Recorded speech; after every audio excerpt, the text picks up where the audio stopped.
오늘 성령 강림을 7번째 주, 우리 주님 앞에 예배드리게 오신 여러분들을 환영합니다. 우리가 주님 앞에 신령과 진정으로 예배하기를 원합니다. 이 시간 성부, 성자, 성령의 이름으로 다 함께 예배하시겠습니다. 조용한 기도 드리시겠습니다. 우리가 들은 대로 만군의 여호와의 성, 우리 하나님의 성에서 보았나니 하나님이 이를 영원히 경고하게 하시리로다. 하나님이여, 우리가 주의 정 가운데에서 주의 인자하심을 생각하였나이다. 하나님이여, 주의 이름과 같이 찬송도 땅끝까지 미쳤으며 주의 오른손에는 정의가 충만하였나이다. 주의 심판으로 말미암아 시온산은 기뻐하고 유다의 딸들은 즐거워할지어다. 아멘. 우리 다 함께 자리에서 일어나 찬송가 25장 부르시겠습니다.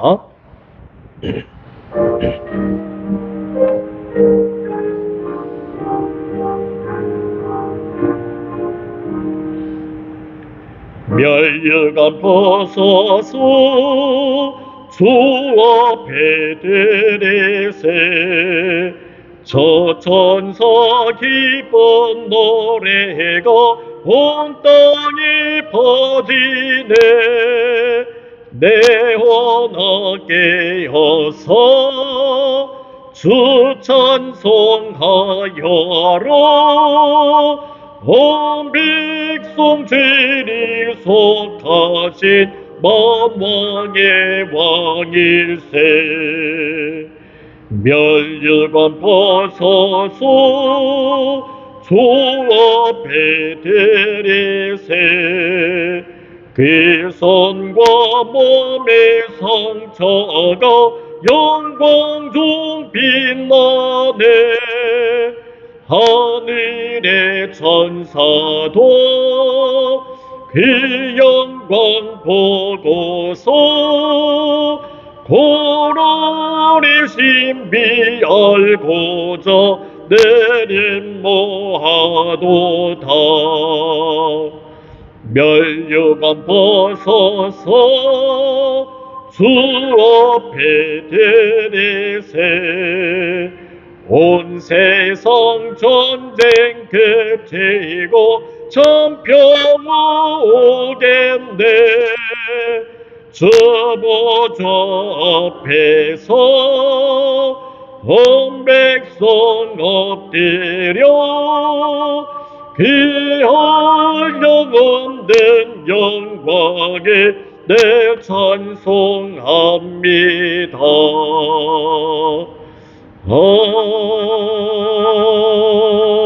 아멘. 우리 다 함께 사도신경하심으로써 우리의 신앙을 고백하겠습니다. 전능하사 천지를 만드신 하나님 아버지를 내가 믿사오며 그 외아들 우리 주 예수 그리스도를 믿사오니 이는 성령으로 잉태하사 동정녀 마리아에게 나시고 본디오 빌라도에게 고난을 받으사 십자가에 못 박혀 죽으시고 장사한 지 사흘 만에 죽은 자 가운데서 다시 살아나시며 하늘에 오르사 전능하신 하나님 편한 자 계시다가 저리로서 산자와 죽은 자를 심판으로 오시리라. 성령을 믿사오며 거룩한 공예와 성도가 서로 교통하는 것과 죄를 사하여 주시는 것과 몸이 다시 사는 것과 영원히 사는 것을 믿사옵나이다. 아멘. 우리 다 함께 교독하시겠습니다.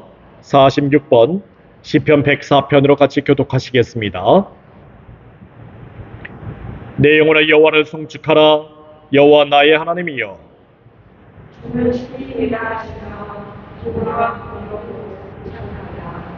주께서 옷을 입은 같이 빛을 입으시며 하늘을 휘장같이 치시며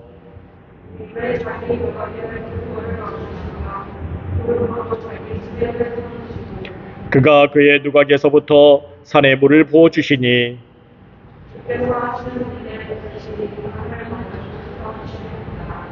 아멘. 우리 다 함께 찬송가 1장으로 송영하시겠습니다.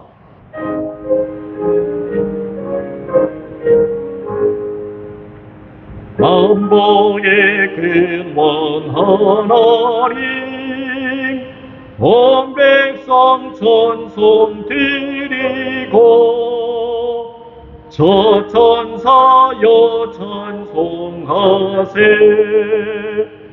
찬송 성부 성자 성령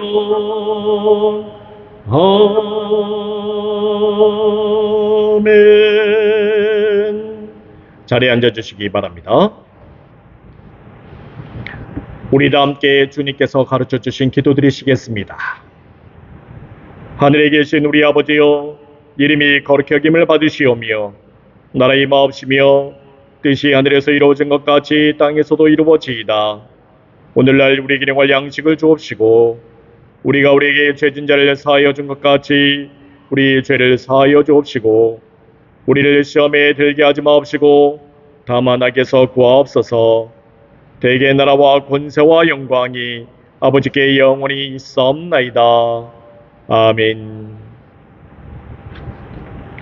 성경 말씀 봉독하겠습니다. 누가복음 2장 39절에서 40절까지의 말씀입니다.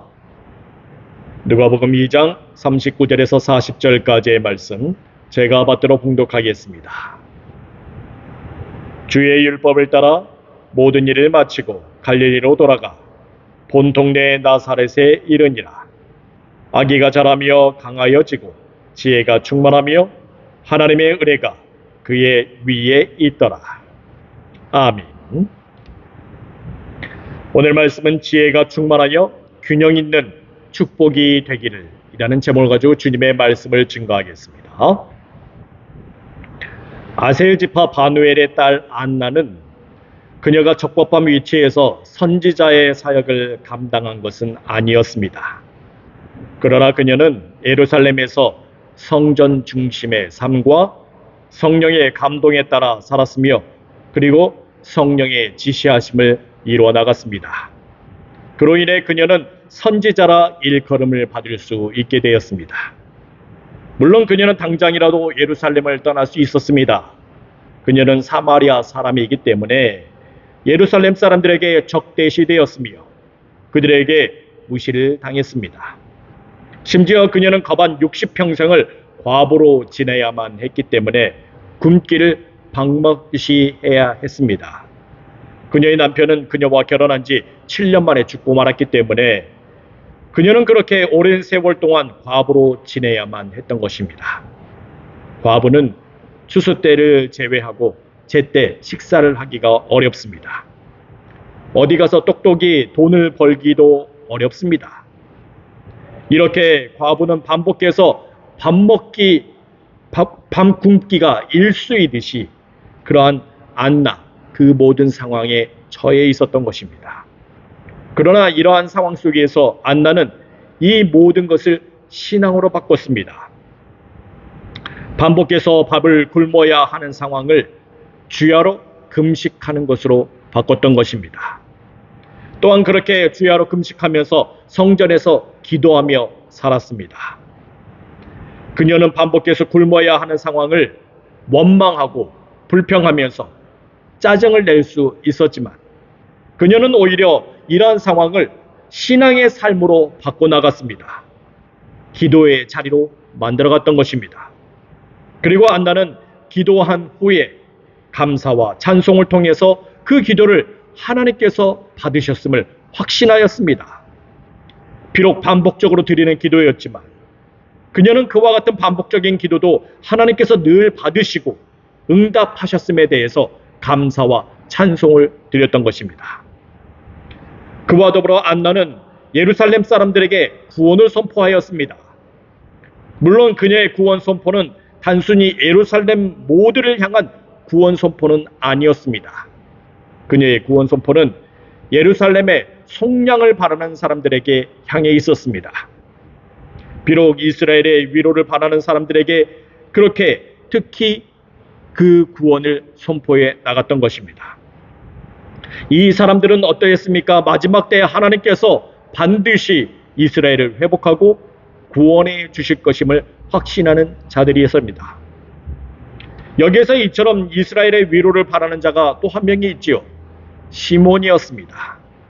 시몬은 성령의 지시하심을 모두 이루었던 자로서 그는 죽기 전에 주의 그리스도를 만났고 그를 안고 제사장의 축복 기도를 하였습니다.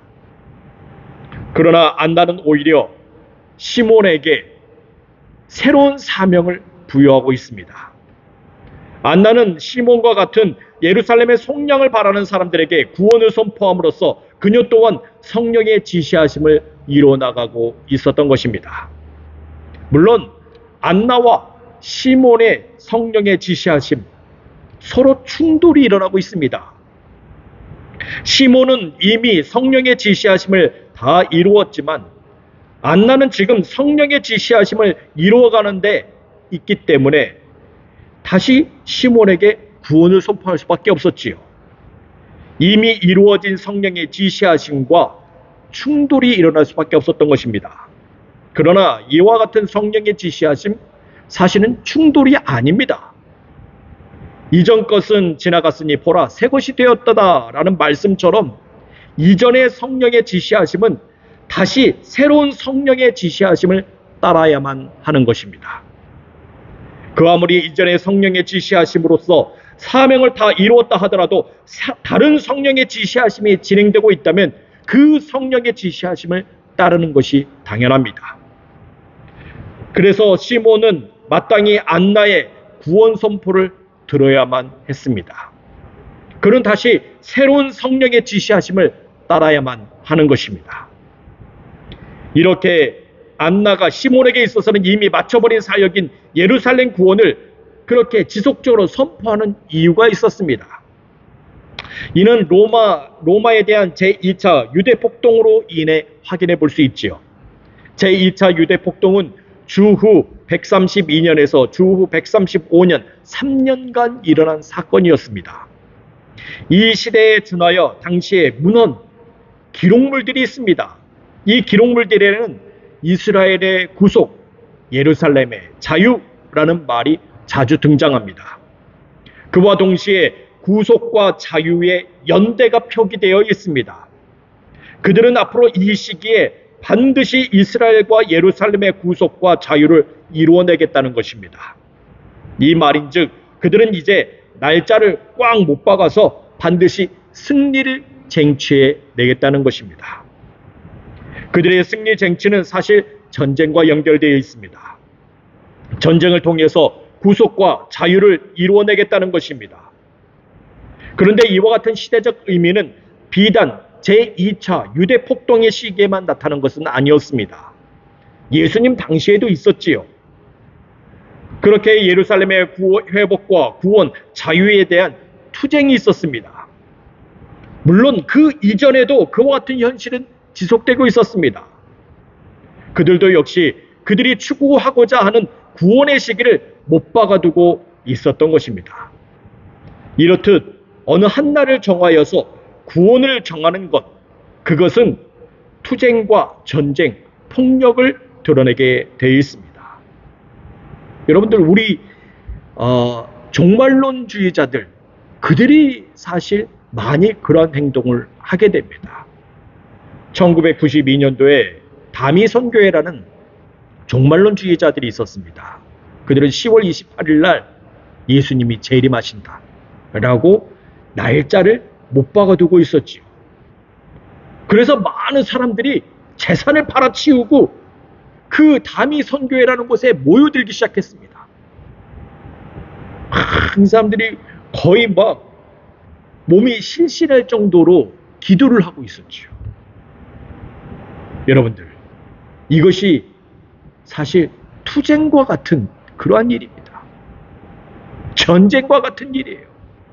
여러분들 재산을 팔아치웠으니 얼마나 주변의 많은 사람들에게 욕을 먹고 내지는 가족들에게 버림을 당했겠습니까? 가족에 완전히 파탄이 났지요. 이렇듯 날짜를 정해놓고 구원의 날을 선포한다. 이것은 전쟁을 뜻하는 것입니다. 구원의 날과 시기는 하나님께서 정하신 것입니다. 따라서 그 날이 언제이든 어느 때이든 상관없이 예수님을 통한 구원을 선포하는 것이 중요한 것입니다. 이것이 주의 그리스도로 인한 승리와 자유, 구속인 것입니다. 안나는 예루살렘의 구원이 이루어질 때까지 예루살렘의 속량을 바라는 자들에게 반복적이고 지속적으로 그렇게 구원을 선포했습니다. 이것이 바로 성령의 지시하심을 이뤄나가는 것입니다. 우리의 삶도 마찬가지이지요. 우리의 삶이 반복적인 패턴 속에서 불평과 원망, 근심과 걱정이 반복적으로 나올 수밖에 없는 현실 속에서 그 해결할 날을 정하는 것입니다. 그날까지 반드시 이 일을 이루어놓으리라 못 박아 놓습니다. 그렇게 된다면 오히려 그것은 폭력적이고 비참한 현실로 치닫게 됩니다. 그 일을 그때까지 이루기 위해서 온 힘을 다 쓰니, 심지어 자기의 모든 것을 다 집중해 놓고 있으니 거기에 폭력이 이루어질 수밖에 없는 것이죠. 우리도 안나처럼 이러한 현실을 사실 우리는 신앙으로 바꿔나갈 수 있어야 합니다. 내가 그날을 정하여서 힘든 상황을 타개해 나가려 보고 하지 말고 하나님께서 정하신 날에 이 일은 이루어질 것이다 라는 것을 믿고 그저 우리에게 맡겨진 사명을 잘 감당하는 것이 중요합니다. 자, 이렇게 모든 성경의 인물들은 성령의 지시하심을 이루었습니다. 그리고 이루어나가고 있었습니다. 서로 부딪힘 없이 하나님의 말씀대로 진행해 나가고 있었던 것입니다. 39절 말씀 보도록 하겠습니다. 주의 율법을 따라 모든 일을 마치고 갈릴리로 돌아가 본 동네 나사렛에 이르니라.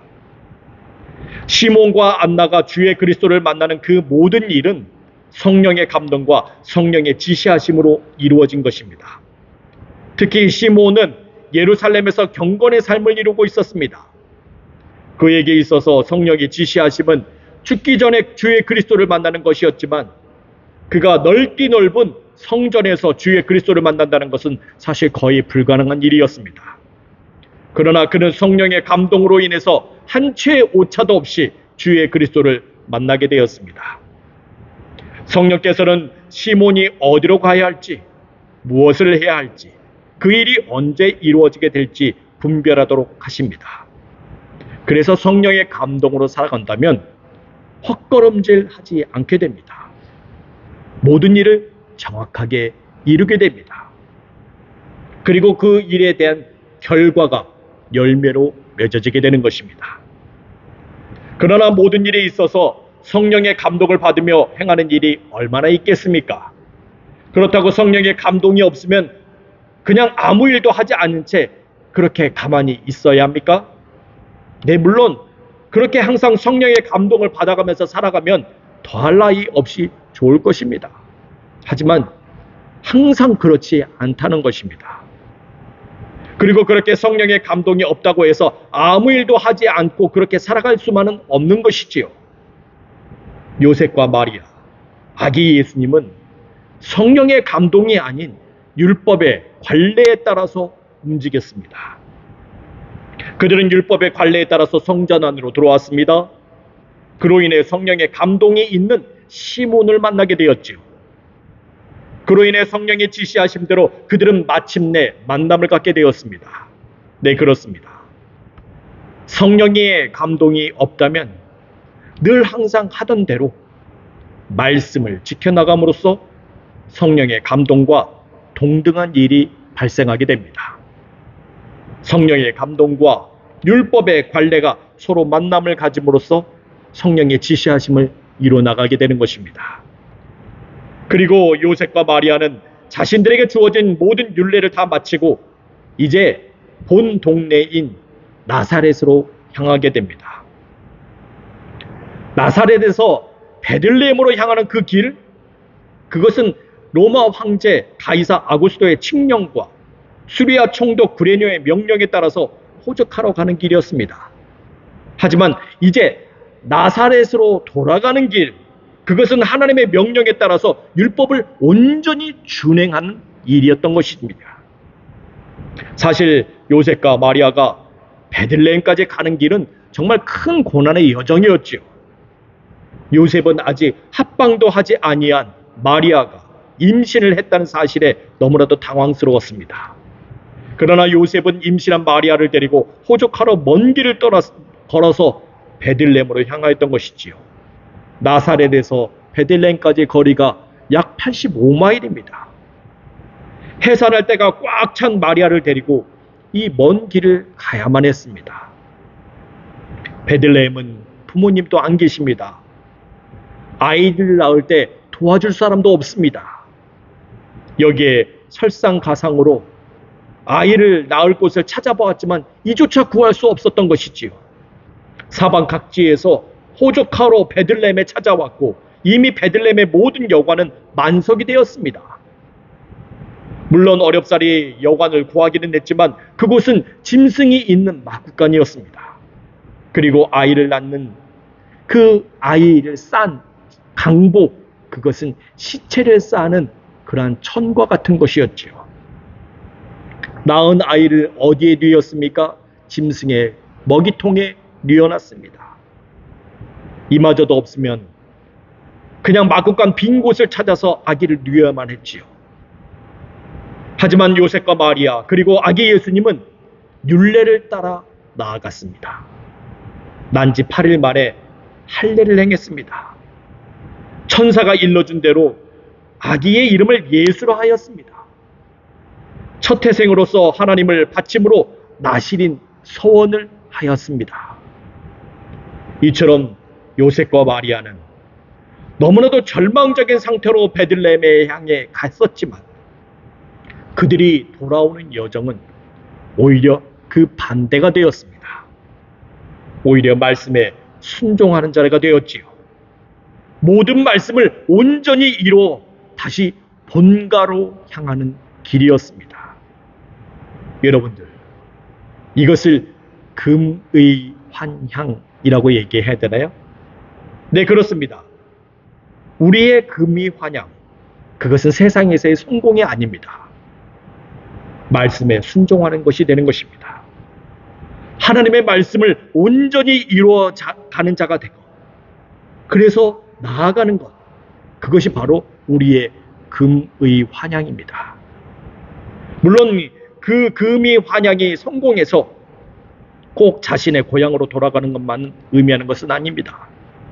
그곳이 어느 곳이든지 하나님의 말씀을 이루어가는 그 자리가 바로 신앙인의 금의 환향인 것입니다. 우리는 이러한 모습을 아브라함을 통해서도 확인해 볼 수 있습니다. 창세기 11장의 말씀을 보게 되면 아브라함의 아버지 데라는 갈대아 우르에서 아브라함과 나홀과 하란 아들 셋을 낳았습니다. 아들 셋을 낳았으니 세상에 남부러울 것 없는 것입니다. 장집사님 한 명 더 낳아야지 남부러울 것 없는 것이 되는 것이죠. 그런데 지금 여기 이 아브라함의 아버지 데라는 이렇게 아들 셋을 낳았어요. 그런데 그 가운데 막내 아들 하란은 형들을 제치고 제일 먼저 결혼하였습니다. 그리고 아들 롯을 낳았습니다. 그러나 하란은 아버지보다 먼저 죽게 되는 비극이 시작되었던 것이죠. 그 후 아브라함과 나홀이 결혼하게 되었습니다. 아브라함은 사레라는 여인과 결혼을 했지만 여기에는 자식을 낳지 못하는 비극이 있었습니다. 그리고 아브라함의 동생 나홀도 결혼을 했어요. 근데 누구와 결혼한 줄 아십니까? 그 신부가 막내 동생 하란의 딸이었습니다. 밀가이지요. 말하자면 삼촌과 조카가 결혼을 한 것입니다. 이것은 나홀의 비극입니다. 데라의 집안, 이렇듯 콩가루 집안이 된 것입니다. 그로 인해서 아브라함의 아버지 데라는 더 이상 갈대아 우르에서 살아갈 힘이 없었어요. 어디 고개나 들고 다녔겠습니까? 결국에는 데라는 아브라함의 가족과 하란의 아들 롯을 데리고 갈대아 우르를 떠나게 됩니다. 이 여정에서 나홀의 가정은 빠져 있습니다. 분명히 나홀은 갈대아 우르를 떠나기 싫어했고 아버지 데라를 따라 나설 면목이 없었던 것입니다. 그래서 나홀은 갈대아 우르에 남게 되었고 데라는 그의 가족을 제외한 채 갈대아 우르를 떠나게 됩니다. 우리가 여기에서 성경에서는 발견할 수 없지만 분명히 데라가 향하고자 하는 곳은 가나안 땅이었을 것입니다. 그러나 데라는 가나안으로 향하던 중 불현듯 하란이라는 땅에 머물게 됩니다. 여기서 하란이라는 땅은 데라의 죽은 막내 아들 이름이 뭐라고요? 하란이라고요. 그 이름이 같습니다. 네, 그렇습니다. 데라는 하란이라는 땅에서 죽은 막내 아들을 본 곳입니다. 데라는 하란에서 죽은 막내 아들을 그리워하면서 그곳에 머물게 되었지요. 그러나 아브라함은 이제 아버지 데라를 대신하여서 하나님의 음성을 듣게 됩니다. 아브라함의 나이 75세. 하나님께서는 아브라함에게 창세기 12장 1절 너는 너의 고향과 친척과 아버지의 집을 떠나 내가 내게 보여줄 땅으로 가라. 그렇게 말씀하십니다. 아브라함은 아버지 데라를 하란에 두고 그의 아내와 조카 롯을 데리고 가나안으로 향하게 됩니다. 그리고 마침내 세겜 땅에 이르르게 되었고 한 상수리 나무에 다다르게 되었습니다. 그곳에서 처음으로 제단을 쌓습니다. 하나님의 이름을 부르게 된 것입니다. 이렇듯 아브라함도 처음 갈대아 우르에서 나올 때 그는 하나님의 이름을 부를 겨를도 없었습니다. 그의 집안은 콩가루 집안이 되어서 고향을 빨리 서둘러 나올 수밖에 없었지요. 그러나 아브라함은 마침내 가나안 땅에 이르게 되고 제단을 쌓고 하나님의 이름을 부르게 되는 것입니다. 아브라함은 말씀에 순종하는 사람이 되었습니다. 말씀을 이루는 자가 되었습니다. 비록 그는 금이 환양, 즉 그의 고향 갈대아 우르로 돌아가 그가 세상적으로 성공한 모습을 보여준 것은 아니었습니다. 하지만 그는 신앙적인 면에서 금이 환양을 한 것입니다. 이와 마찬가지로 요셉과 마리아의 신앙이 그러했습니다. 그들도 그렇게 아브라함처럼 출발점이 모든 것이 다 무너진 자리였습니다. 하지만 그들은 신앙의 자리를 회복했습니다. 제자리를 찾아 나아갈 수 있게 된 것입니다. 40절 말씀 보도록 하겠습니다. 아기가 자라며 강하여지고 지혜가 충만하며 하나님의 은혜가 그의 위에 있더라. 자, 이렇게 요셉과 마리아는 아기 예수님을 데리고 나사렛에 머물게 되었습니다. 아기 예수님은 비록 마국간에서 태어났고 강보에 쌓였으며 구유에 누워 있었지만 그와 같은 상황에 구애받지 않고 자라며 강하여지고 지혜가 충만하며 하나님의 은혜가 그 위에 있었습니다. 여러분들 여기서 자라나다라는 헬라어가 있습니다. 에빅사멘이라고 하지요. 이것은 강하여지다라고 말하는 헬라어 에크라타 이우토라는 이 헬라어와 한 쌍을 이루고 있습니다. 그래서 자라나는 것은 심령이 강하여지는 것과 동반하고 있습니다. 점점 키도 성장하고 몸도 성장하며 몸무게도 무거워지는데 거기에 맞춰서 심령이 강하여지지 못한다면 이것은 올바른 성장이 아닙니다. 몸의 성장은 반드시 심령의 성장과 함께 있어야 합니다. 심령이 이리저리 흔들리지 아니하고 점점 확고한 믿음으로 나아가야 하는 것입니다. 몸은 자랐는데 아직 이 말에 흔들리고 저 말에 흔들리며 이 말씀도 들어보고 저 말씀도 들어보면서 믿음이 흔들린다면 그것은 믿음이 강하여지지 아니한 것입니다. 물론 우리도 이 말 저 말, 이 말씀 저 말씀 안 들어볼 수는 없습니다. 하지만 그렇다면 그 말과 말씀이 우리의 심령을 더욱 강하여지게 할 수 있어야 합니다. 내 믿음이 흔들려 버리는 것이 아니라 오히려 그로 인해서 신앙이 더욱 단단해져야 하는 것입니다. 더불어 예수님은 지혜가 충만하여 하나님의 은혜가 그의 위에 있다고 말씀하고 있습니다. 여기에서 지혜가 충만하다라고 말하는 헬라어가 있습니다. 플레루메논 소피아라고 얘기하지요. 이것은 지혜가 자라나다라는 의미를 가지고 있습니다. 그래서 지혜라는 것은 단숨에 점프하듯이 그렇게 자라는 것이 아닙니다. 그렇게 충만한 것이 아니지요. 지혜라는 것은 점점 자라나면서 충만해지는 것입니다. 기도 성장하고 몸도 성장하고 심령은 강하여지는 가운데 지혜도 같이 커가야 하는 것이지요. 그러나 우리 주변에 종종 단번에 깨달음을 얻었다고 말하는 사람들을 보게 됩니다. 며칠 동안 기도해보고 잠깐 신앙이 뜨거워지면서 하나님의 음성을 듣고 하나님을 만났다는 사람들의 말을 들어보면 그들은 어떻습니까? 갑자기 신앙적인 큰 깨달음을 얻었다고 얘기합니다. 큰 지혜를 얻었다고 얘기를 하죠. 하지만 그와 같은 지혜는 그렇게 얻어지는 것이 아닙니다. 오히려 그와 같은 깨달음은 사람들을 미혹하고 유혹하고 사람들로 하여금 올무에 걸리도록 합니다. 그렇게 점프하듯이 자라난 그 지혜는 허상에 불과합니다. 지혜라는 것은 점점 자라나 충만해지는 것입니다. 그래서 우리는 지혜가 자라날 수 있도록 늘 힘쓰고 애써야 합니다. 한 번에 단숨에 자라날 수 없는 것이 지혜이기 때문에 우리는 성장하면 성장할수록 지혜도 같이 성장할 수 있도록 힘을 써야 합니다. 지금은 다른 것에 좀 성장에 몰두하고 나중에 지혜를 키우면 되지 뭐.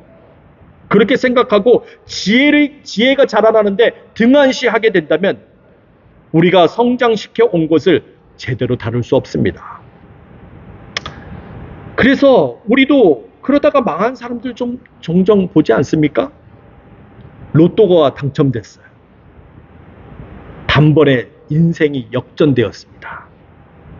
그러나 갑자기 생긴 돈을 감당하지 못해서 오히려 불행한 미래를 맞이하는 경우를 적지 않게 봅니다. 이 로또 당첨으로 인해서 지인을 잃어요. 심지어 가족들도 잃습니다. 인생을 낭비하게 되는 것입니다. 사람들은 소위 이를 복권의 저주라고 얘기를 합니다. 그러나 사실 몸의 성장에 비해서 지혜의 성장이 현저히 떨어지기 때문에 바로 이러한 일이 발생한 것입니다. 네, 그렇습니다. 키와 몸과 심령의 성장과 더불어서 지혜가 성장될 수 있어야 합니다. 이것이 하나님의 은혜가 그 위에 있는 것입니다. 물질의 축복, 성장의 축복, 삶의 축복, 집안의 축복, 공부의 축복, 직장의 축복 같은 그런 모든 축복이 있다 하더라도 정작 중요한 지혜가 점점 자라서 충만해지는 그런 축복을 받지 못했다면 이것은 이와 같은 축복들은 저주가 될 수밖에 없습니다. 물어보지요. 잘 되는데 왜 갑자기 이게 망하는 길로 가지요? 좋은 곳으로 갔어요. 왜 이거밖에 안 됩니까? 내가 지혜가 없는 거예요. 그것을 컨트롤하지 못하는 것입니다. 아까도 얘기했듯이 내가 1,000억이라는 돈을 당첨이 됐어요. 이걸 매니지를 해야 될 거 아니에요. 그래야지 그 돈이 잘 쓰여지고 그것을 또한 내 인생이 행복해질 수 있도록 그렇게 변화시켜 나아갈 수 있지 않습니까? 그런데 그것을 매니지할 힘이 없어요. 지혜가 없는 거예요. 그것을 다룰 만한 능력이 없는 것입니다. 이 모든 것이 다 지혜거든요. 우리가 성장함에 따라서 반드시 지혜가 있어야 돼요. 내가 아무리 의사가 된다 하더라도 거기에 지혜가 없으면요, 사람 죽이는 거예요. 내가 훌륭한 사람이 됐어요. 국회의원이 되고 엄청나게 위대한 인물이 됐어요. 거기에 지혜가 없어요? 사람들 다 죽이는 거예요. 우리는 자라면서 반드시 지혜와 같이 갈 수 있어야 됩니다. 그것을 다룰 수 있을 만한 힘이 있어야 돼요. 예수님 바로 이렇게 하셨다는 것이에요. 여러분들이 그것이야말로 하나님의 은혜가 그 위에 머무르게 되는 놀라운 일이 되는 것입니다. 여러분들, 그래서 우리는 균형 있는 축복을 받는 것이 중요합니다. 한 가지만 특출났는데 지혜가 자라지도 않았는데 막 받아봤자 그것은 망하는 길이에요. 내가 하나가 성장됐으면 지혜도 같이 하나가 성장되어서 그것의 밸런스를 갖다가 유지할 수 있어야 되는 것입니다. 밸런스가 그렇게 유지가 잘 돼서 이것을 잘 다룰 수 있어야 돼요. 또 한 번 성장합니까? 지혜도 같이 또 성장하는 거예요. 이와 같은 밸런스 있는, 균형 있는 그런 축복을 받게 될 때 그것이 바로 하나님의 은혜인 것입니다. 여러분들, 그와 같은 하나님의 은혜가 여러분들 가운데 임함으로 말미암아 여러분들의 삶이 주의 그 축복이 가득해지고 지혜가 충만해지는 놀라운 일이 우리 가운데 있어지시길 주의 이름으로 축원드리겠습니다. 기도하겠습니다. 주님, 키와 몸과 심령의 성장과 더불어서 지혜의 성장이 있게 하여 주시옵소서. 이것이 하나님의 은혜가 그 위에 있음을 믿습니다. 진정한 축복은 모든 축복과 더불어서 지혜가 같이 자라나는 것이 있음을 우리가 알게 하사 이러한 참된 축복을 누리게 하여 주시옵소서. 예수 그리스도의 이름으로 기도합니다. 아멘. 우리 다 함께 찬송가 383장 1절 부르면서 주님께 봉헌하시겠습니다.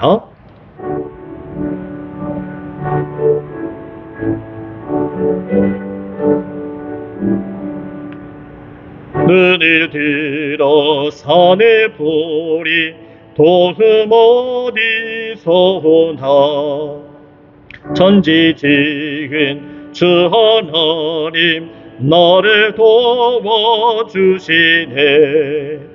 나의 발이 실족 않게 주가 깨어 지키며 택한 백성 항상 지켜 길을 보하시네. 아멘. 바쳐진 헌물을 위해 기도하겠습니다. 감사하시고 고마우신 하나님 아버지, 오늘 거룩한 주일 우리 주님 앞에 나와 우리가 예배를 드리게 하심을 감사합니다. 오늘 주신 은혜에 따라 11조와 감사와 주일 연보를 바쳤습니다. 우리가 이 물질을 바칠 수 있도록 믿음과 힘을 주심에 감사합니다. 이 물질을 주님 앞에서 기뻐하며 감사하며 드렸사오니 우리 주님 받아주시옵소서. 그리고 이 거룩하고 복된 주일에 우리의 모든 일을 풍성하게 하시며 평강이 넘치게 하여 주시옵소서. 주님, 우리의 출발이 비록 고난과 역경, 환난과 어려움 속에서 출발하였다 하더라도 우리가 돌아가는 길은 말씀에 순종하며 하나님의 말씀을 온전히 이루는 자리가 되게 하여 주시옵소서. 그것이 세상적인 성공의 자리, 세상의 축복의 자리, 세상 사람들이 우러러보는 자리가 아니라 신앙이 회복되며 믿음으로 하나님의 이름을 불러 신앙에 대하여 금이 환영하는 자리가 되게 하여 주시옵소서. 또한 우리의 축복의 성장과 더불어 지혜가 자라게 하사 지혜의 충만함에 이르게 하여 주시옵소서. 그리하여 하나님의 은혜가 우리 위에 항상 머물게 될 줄 믿습니다. 이 시간 우리 중에 병들과 아프며 마음에 상처 있는 자들을 회복시켜 주시옵소서. 얻은 근육과 병만은 예수의 이름으로 물러가게 하시며 모든 상처가 깨끗게 씻음받게 하여 주시옵소서. 오직 빛으로 비추고 소금으로 쓰임받는 귀한 삶이 있기를 원합니다. 오늘 모여진 예물들이 주의 사업을 위해 쓰여지는 곳간마다 주님의 영광 나타나기를 원합니다. 바쳐진 손길들을 기억하셔서 그 손길과 각 가정들이 생명력 넘치게 하여 주시옵소서. 예수 그리스도의 이름으로 기도합니다. 아멘. 교회의 소식 알려드리겠습니다. 오늘은 성령 강림의 제7번째 주입니다. 사랑하는 여러분, 우리가 하나님의 긍휼하심을 받고 때를 따라 돕는 은혜를 얻길 바랍니다.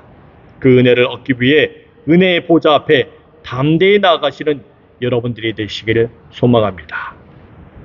우리가 교회에 모여 예배를 드립니다. 교회 오시지 못하는 분들은 카카오톡 라이브와 유튜브를 통해 온라인 예배하실 수 있습니다. 이메일을 통해 보내드리는 링크를 참조해 주시길 바랍니다. 우리 다 함께 자리에서 일어나 찬송가 429장 부르시겠습니다.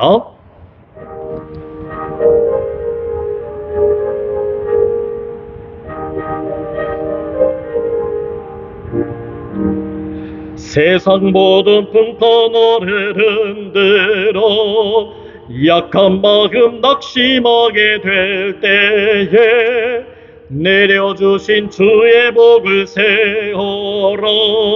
주의 크신 복을 내가 알리라. 받은 복을 세어 보아라. 크신 복을 내가 알리라. 받은 복을 세어 보아라.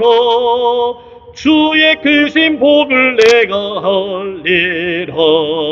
세상 근심 걱정 너를 놓으라고 십자가를 등에 지고 나갈 때 주가 내게 주신 복을 세어라. 두려움 없이 항상 찬송하리라. 받은 복을 세어 보아라. 크신 복을 내가 알리라. 받은 복을 세어 보아라. 주의 크신 복을 내가 알리라. 세상 권세 너의 앞길 막을 때 주만 믿고 낙심하지 말아라. 천사들이 너를 보호하리니 염려 없이 앞만 보고 나가라. 받은 복을 세어 보아라. 크신 복을 내가 알리라. 받은 복을 세어 보아라. 주의 크신 복을 내가 알리라. 우리 함께 기도하겠습니다. 지금은 길이요 진리요 생명 되시며 부활 되신 우리 구주 예수 그리스도의 은혜와 하나님 아버지의 만극하신 사랑과 성령의 감화하시고 내주하시고 충만하게 교통하심이 우리의 성장과 더불어 지혜의 성장으로 그 충만에 이르고 하나님의 은혜가 항상 그 위에 머물러 있기를 원하는 사랑하는 성도들 머리머리 위에 이들의 가정과 일하는 곳들과 공부하는 곳 그 모든 처소들 위에 두고 고국과 이 미국 땅 위에 지금으로부터 영원토록 함께 하시길 간절히 축원하옵나이다. 아멘.